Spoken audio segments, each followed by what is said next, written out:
Hey guys, welcome to today's episode, and my voice is a little scratchy today, so I apologize. I was playing a lot of tennis and doing a lot of screaming and hooting and hollering, so I've lost my voice, but we still have a great episode for you. We have Eve Guzman who's with us, and we are going to talk about macros. We're going to talk about carb cycling and so much more. So Eve, welcome. Tell listeners a little bit about yourself.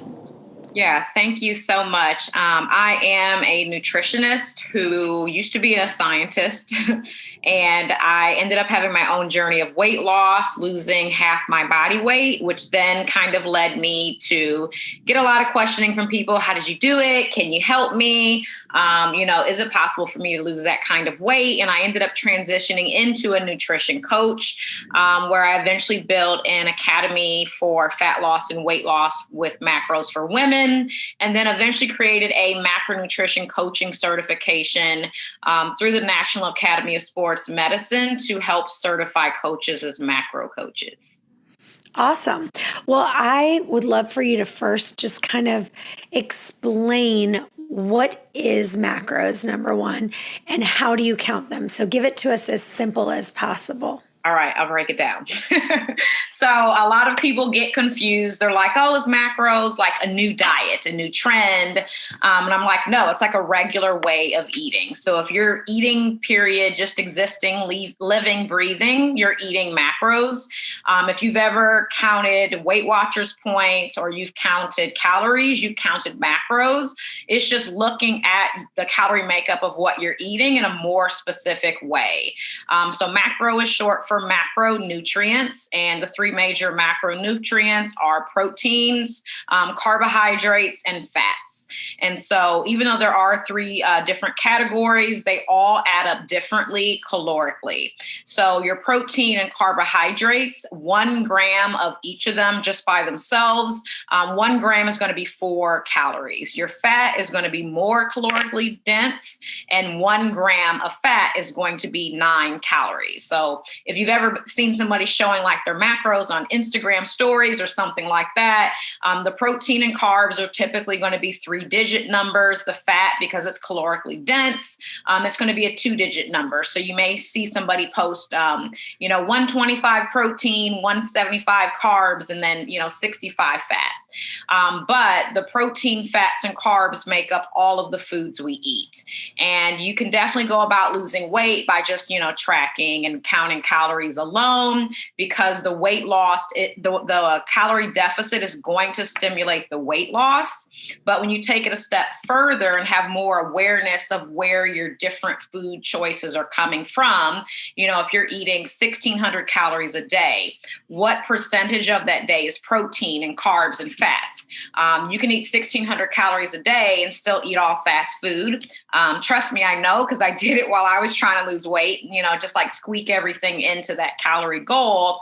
But the macros make you look at how many grams to eat each day of protein, how many grams of carbs, and how many fats. That way it's a little bit evenly balanced for someone to have a healthier metabolism with macros.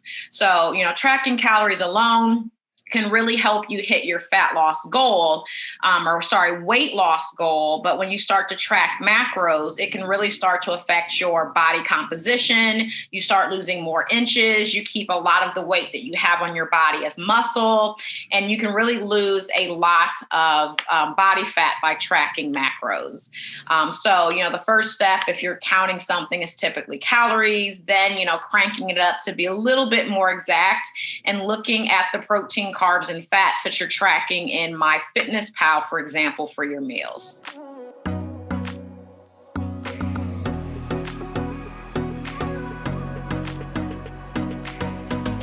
So let's talk about kind of for you, what would you say is the amount of macros you have and the amount of calories that you're eating approximately per day? For like me specifically? Mm-hmm. So Yeah. like right now I am in a deficit, which ends this week, thank God, because I like to have all my food back.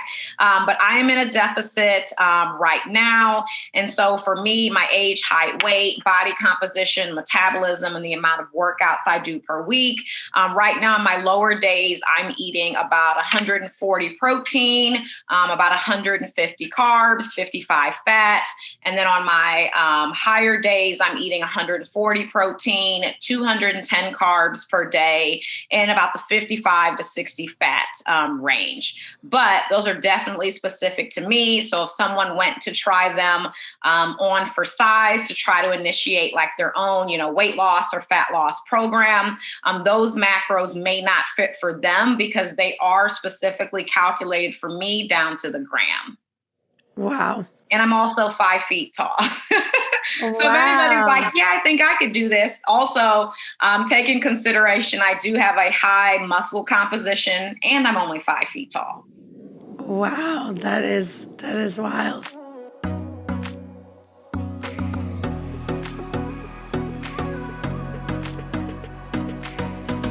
So talk a little bit about, one of the things I like to teach people is not to be obsessive compulsive. So I don't love the idea of people counting every calorie and counting every macro, but I do think for a short amount of time, it's a great thing to do because it really kind of awakens you to kind of, what am I eating? What am I putting in my body? How, because I think one of the things I see people doing all the time is they're like, I'm not losing any weight. I'm not losing any weight. And the number one thing that I'm seeing is they're eating too much fat and too many carbs and too many calories as a whole. They're just eating more food than their body is burning off. So talk about that for just a minute.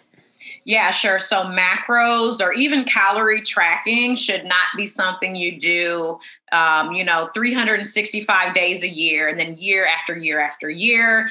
So kind of like I was saying, I'm in a deficit right now and I cannot wait to get out of it because me, even as a coach with discipline and having lost 150 pounds, even though everything is like exactly measured for that amount of time to only achieve a goal, I can't wait to get out of it and then go back to either eating more calories with more flexibility or not tracking at all.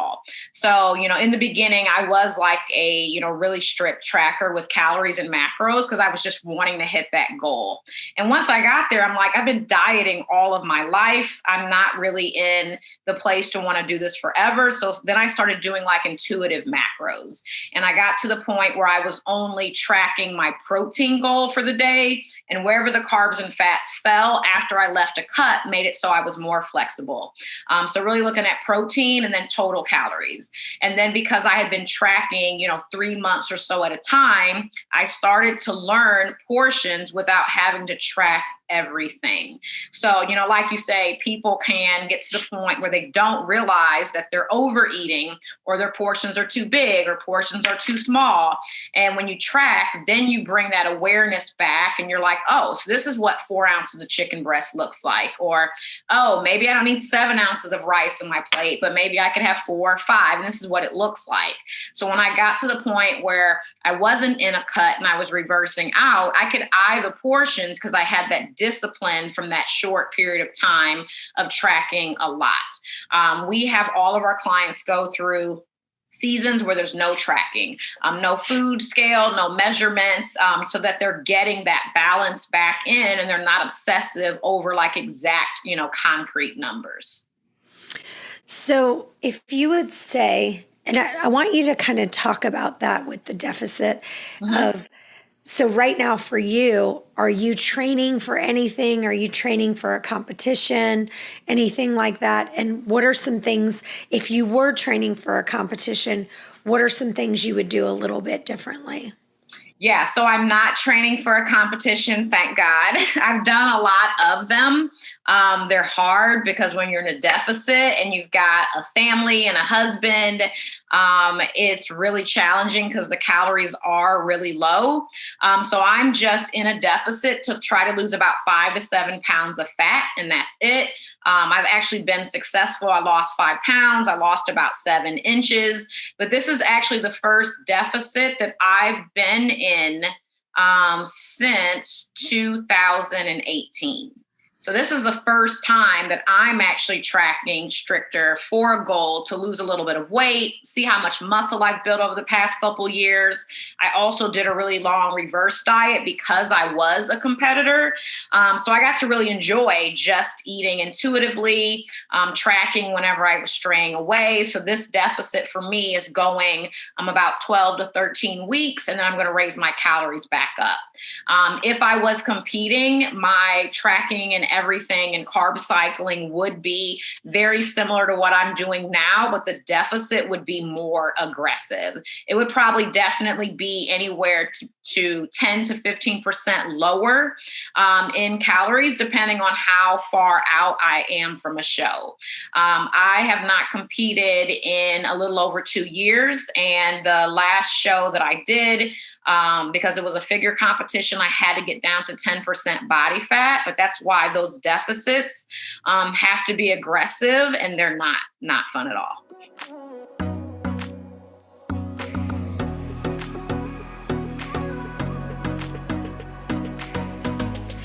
So let's talk about just intuitively looking at things and kind of saying to yourself, okay, without having to weigh this or weigh that, show us. And if you're listening to this podcast, I really hope that you will watch it. But I'd like you to kind of say, like, if you were kind of eyeing your food and kind of saying, okay, let's pretend that obviously this is intermittent fasting. So let's just say that someone's really only eating 2 meals per day.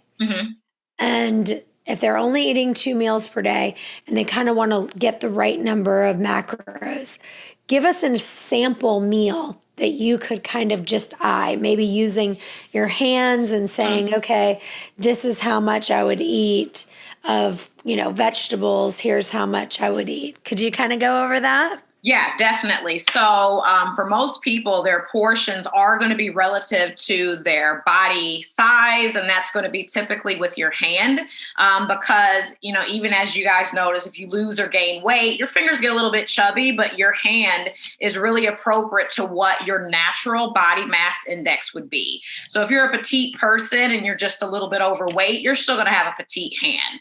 If you're a taller, leaner woman, you're going to have a longer, more slender hand. But when you're looking at your portions, protein should be the palm of your hand. When you're looking at your fats, it's going to be like the tip of your thumb, or people kind of relate it to like a pair of dice. If you're starting to look at your hands when it comes to carbohydrates, so like rice, potatoes, things like that, starchy carbs that aren't vegetables, it's going to be like your cupped hand. And then for vegetables, it really should be like 2 cupped hands together. And so if you're someone that wasn't intermittent fasting, most women are going to need about 4 to 5 palms a day, 4 to 5 cups, 4 to 5 vegetable portions, and then 4 to 5 for fat.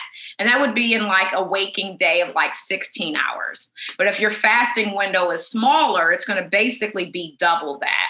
So if you're eating 2 meals or so in a fasting or a fed state window of like 8 to 10 hours, which is pretty typical for fasters, each time you eat for those 2 meals in that spread, it's going to be like 2 hands of protein. And then maybe 4 to 5 hours later, you'll have another 2 hands of protein. For your carbs, which is 1 cupped hand, you're going to want to have 2 of those with those 2 portions of protein. So like 2 cups worth.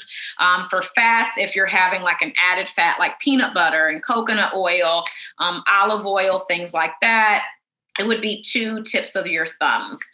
So it's almost going to end up being like 4 cups of vegetables when you're looking at it volume wise. For carbohydrates, depending on the size of your hand, that can be 1.5 to 2 cups of carbs. but that would be one meal in that like 8 to 10 hour fed state. Hey guys, I'm so excited. My new book, One Meal and a Tasting, is out now. And if you order the book on Amazon, just the regular paperback edition, if you go in and make a review, you will get the audio book for free. Send a copy of your receipt to questions@chantelrayway.com and you'll get the audio book right away. So what would you say are the biggest mistakes that you see people make, where you say, if they wanted to do it intuitively and people are saying, you know how you hear people, they're like, oh yeah, I'm doing everything I'm supposed to, but I'm not losing weight. Right. And then you and I both know there are some things that you think you're doing, but you're really not. And they're kind of excuses or lies that we kind of tell ourselves. Oh, yeah. Give me some of those. So big things are people not paying attention to fiber. They're like, fiber, yeah, I eat pretty decently, but a lot of people don't scroll to like that section if you're using MyFitnessPal to see your total fiber for the day. They're like, what's the big deal with fiber? Why do I have to have it? Is this just a push for like a nutritionist to say you should eat more fruits and vegetables? But fiber is one thing that I can tweak with our clients, and then they can start to see weight loss pick back up. And that's because fiber does help you to have more probiotic or like good bacteria cultures in your body, because the fiber is like the food for probiotics and bacteria. So typically when your gut health is better, women will lose weight quicker. Your stomach is like your second brain. It's going to be giving your body a lot of yeses and nos, or I don't want to do that. And so when your gut health is better, women tend to lose weight a little bit faster. Also, the one benefit of fiber is it binds to saturated fat, saturated dietary fat, and cholesterol. So when you eat more fiber, it's actually pulling it out of your body through your stool. So women who have a higher daily fiber count, they actually end up having a lower body fat percentage because they're storing less of the fattier foods as fat. And so your fiber acts like a magnet, fat sticks to it, and it's coming out versus getting reabsorbed and circulated through the body. And that's why, having a higher fiber diet makes us bloated, it makes us full.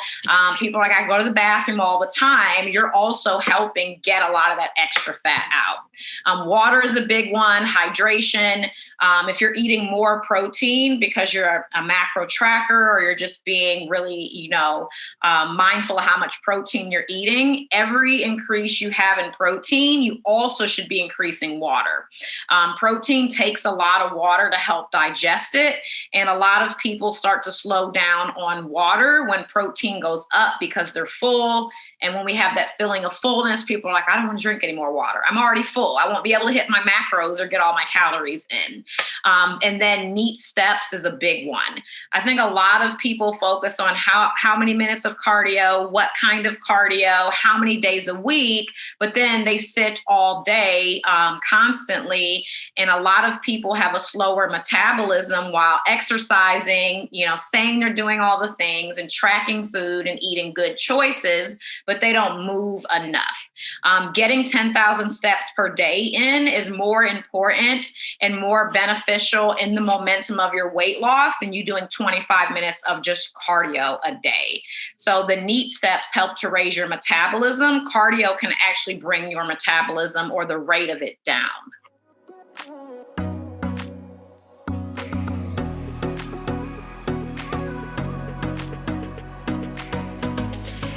Yeah, so it's funny because I was with a friend of mine and we went to a Mexican restaurant, and she was getting one of those tableside guacamole.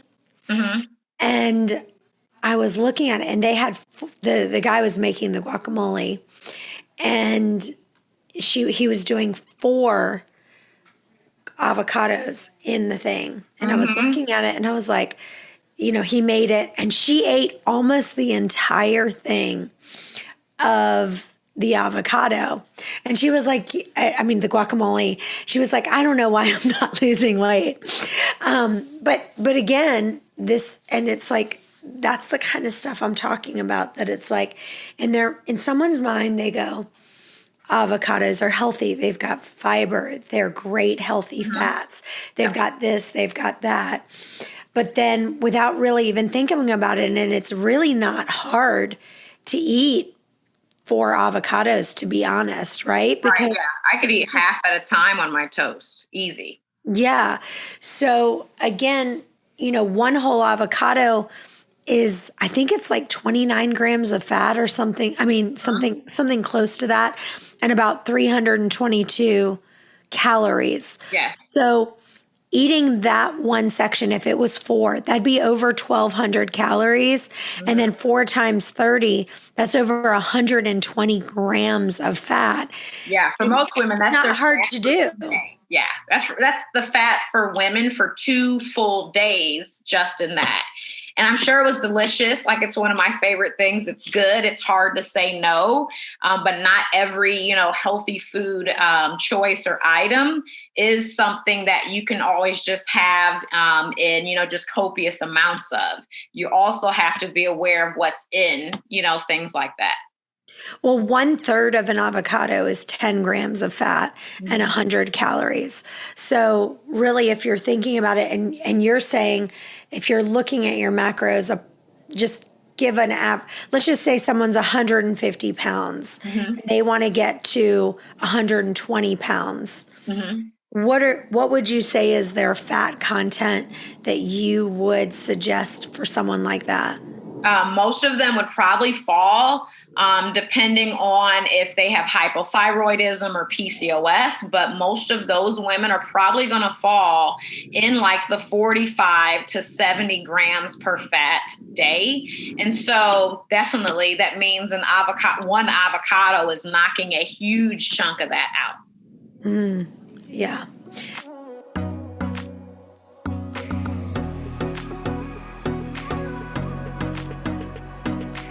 That's great. So let's talk about carb cycling. So first of all, what is it, and how do you do it with the high carb days and low carb days, and maybe even no carb days? Yeah. So all of our clients carb cycle. When they come to us, we do their calculations for their macros with like a baseline week. So that means like every single day in the first week is going to be absolutely the same, because we want to see like their learning curve, how much do they know about macros? How good are they at tracking? Is it their first time tracking ever, or 6 months? And so we want to make sure that they can like reach the macros first before we add like all these like special techniques and like throw, a wrench in things. So we'll see how the very first week goes, if they're in a deficit for weight loss and all 7 days are the same. And then we'll decide, do they need another week just to get another week under their belt of getting used to tracking and measuring, getting all the bites, the licks, the taste. But usually by week 2 or 3, we will get them into a carb cycle. And so our model that we teach our clients for carb cycling is one that takes a moderate and a high carb day type of approach. And so their carbs for those days are not going to fall like below 100. And their first carb cycle is going to be 6 days where carbs are going to be lower. And then the 7th day, or that whatever day it ends up being, Saturday, Sunday, if that's what they want to choose, because the weekends are when people like to eat out, that day will have higher carbs. So we'll start them off on a 6-1, 6 days lower carbs, 1 day higher carbs, but it's going to be pretty equivalent to what they were eating carb-wise as an average for the whole week as week number 1. And then once we get through that carb cycle for about 2 weeks, then we go into a 5-2 carb cycle where 5 days are a little bit lower and then 2 days are higher. Again, none of those going down to no carb or really low carb days. Most of our clients at all times are eating over 100 grams of carbs every single day, even when they're carb cycling with us.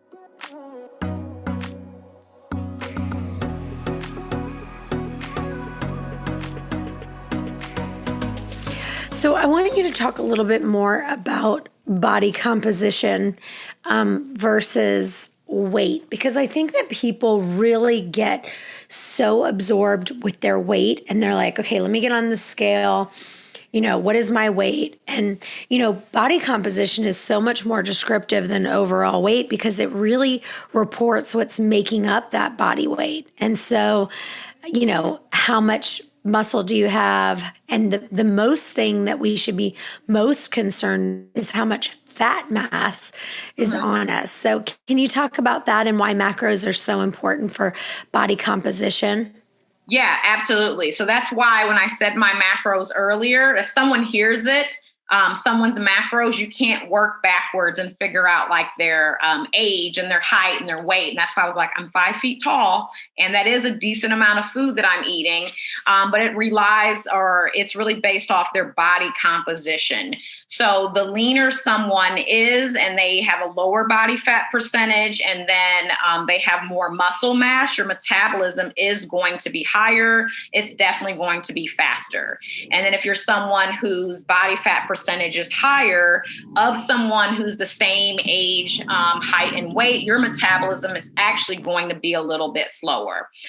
People do really get caught up on the scale and are focused more in weight loss than fat loss. But if your fat loss is happening and you're maintaining your weight, it is a really good sign that you're keeping all of your muscle mass, and what you're mostly losing is fat. Because you can go on a diet, lose 7 pounds in 2 weeks, but in the mirror physically, not even look like you lost weight. And you're like, I know I lost 7 pounds. I don't see it. No one's mentioning it. I'm not getting compliments.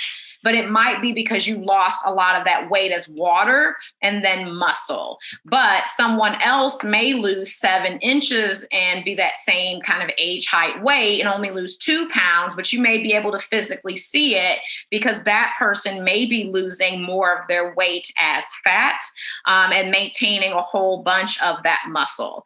I think I went through a period I think it was 2015. I was really upset because I wanted to lose weight, and I started tracking macros a little bit more diligently. I changed my lifting routine. I got to the end of the year, and a lot of people were like, man, how much weight are you going to continue to lose? And I'm like, I haven't lost any weight the entire year, but I had lost 19 inches and I had dropped 2 whole clothing sizes because mostly fat was what I was losing. And it was the tracking the macros and focusing on lifting that was changing my body composition.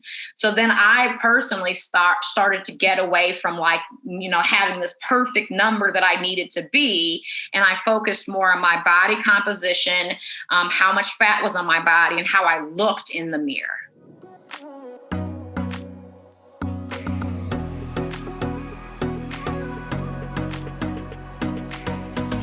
What have I not asked you yet that you want listeners to really be aware of? That losing weight is extremely hard. A lot of people look at me and they go, man, she's lost 158 pounds. And they assumed it just had to be so simple and so easy because they think, oh, a big number, that's huge success. They don't know that, it took me like 20 tries to get here. And my first diet was when I was 14 years old, when I was secretly, dieting and working out in my bedroom. And, a lot of people just have to try things and find something that is sustainable. But, whatever it is, you just have to love it. You've got to be consistent with it. And then the weight loss is going to eventually happen. For me, it was macro tracking and weightlifting. And then, really focusing on having flexibility with my food. And that was the thing. But definitely just to let people know, like it looks like, rainbows and sunshine because I'm on the other side now. But I have went through a lot of what people went through. And I just had to find that right thing that I could do. Awesome. Well, tell listeners where they can find you and where they can follow you. Sure. So I'm on Instagram every day. I'm always on stories constantly. My Instagram handle is Eve_FitChick. Awesome. Well, you guys stay tuned. We'll have another episode coming up in just a few. Bye-bye for now.